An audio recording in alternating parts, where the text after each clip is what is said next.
সবচেয়ে আনন্দের বিষয় যে এই বাচ্চাগুলো বলে যে হুজুর জান্নাতে গেলে আপনাকে নিয়ে যাব। এটা যে কতটুকু আনন্দর এটা আমি আসলে বলে শেষ করতে পারবো না। দোয়া করবেন ভাই যেন এই মাদ্রাসাটা কিয়ামত পর্যন্ত থাকে। এই যে বাচ্চাটা দেখেন, ওর মা নাই, ওষুধ লাগে যা লাগে বলে যে হুজুর একটা কিছু খাবো, সেটাও আমরা করে দিই, কিন্তু অনেক সময় ভাই পারি না। কিছুদিন আগে এমন হয়েছে যে আমি বাচ্চাদের মুখে খাবার দিতে পারি না, তখন নিজের কাছে এতটাই কষ্ট লেগেছে যে আসলে আমি পারতেছি না।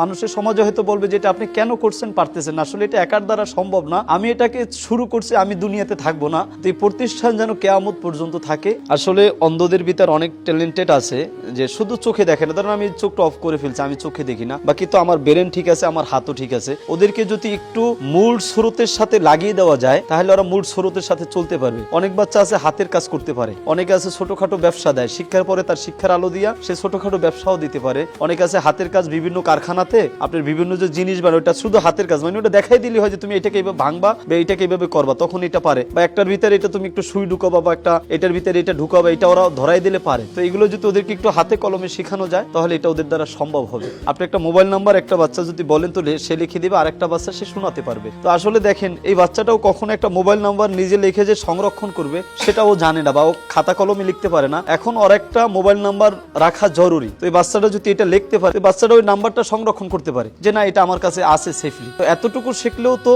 তার জন্য আসলে একটা ভালো আনন্দের বিষয় এবং একটু ভালো পারলো। একটা মোবাইল নাম্বার এই হুজুর বলতেছে কানে কানে, আরেকজনে সেটা পড়ে শোনাবে। তো এই যে প্রয়োজনটা ওর ছিল, কিন্তু ও তো এটা পারতো না। তো আমাদের মাদ্রাসায় পড়ার কারণে আলহামদুলিল্লাহ এটা এখন পারে। এখানে রেখে লেখো, লেখা শেষ আলহামদুলিল্লাহ। আমাদের ওই হুজুর আসেন, মেহেদি হুজুর, এদিক দিয়ে আসেন, এদিক দিয়ে আসেন, একটু নিয়ে আসো না, উনি তো দেখেন।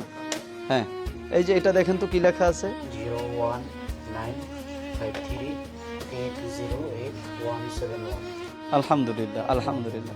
তো ভাই দেখলেন যে বাচ্চাটা লিখে ফেললো মোবাইল নাম্বারটা, আর উনি কিন্তু ওই পাশেই ছিল, জানেও না, কিন্তু সে এসে শোনাই দিল যে এটাও যে তাদের কত দরকার, তারা তো আর কলম দিয়ে লিখতে পারে না। তো আসলে আমরা স্বপ্ন দেখি এদেরকে নিয়ে, যদিও তাদের চোখে আলো নাই কিন্তু হৃদয়ে আছে স্বপ্ন।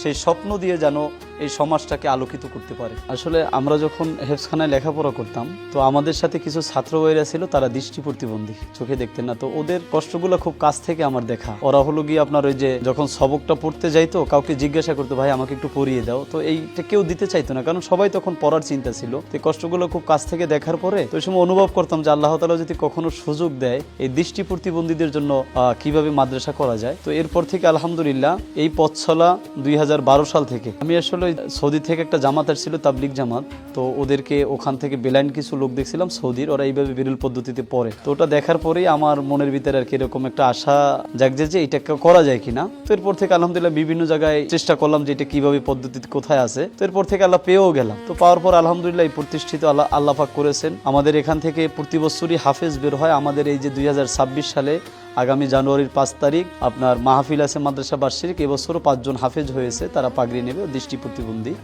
আসলে যাদের চোখের দৃষ্টি নাই, আলো নাই, তাদের ব্রেনটা আল্লাহ পাক অনেক পরিষ্কার করে দিয়েছেন, কারণ তাদের এক তো চোখের গুণাও হয় না, আর এই ব্রেন খরচও হয় না অন্য বাজে কোনো কাজে। তো তাদেরকে যদি একটু আলো দেখানো যায়, তাদেরকে যদি একটু তাদের পিছনে মেহনত করা যায়, তাহলে তারা আরও ভালো কিছু সমাজে দিতে পারবে।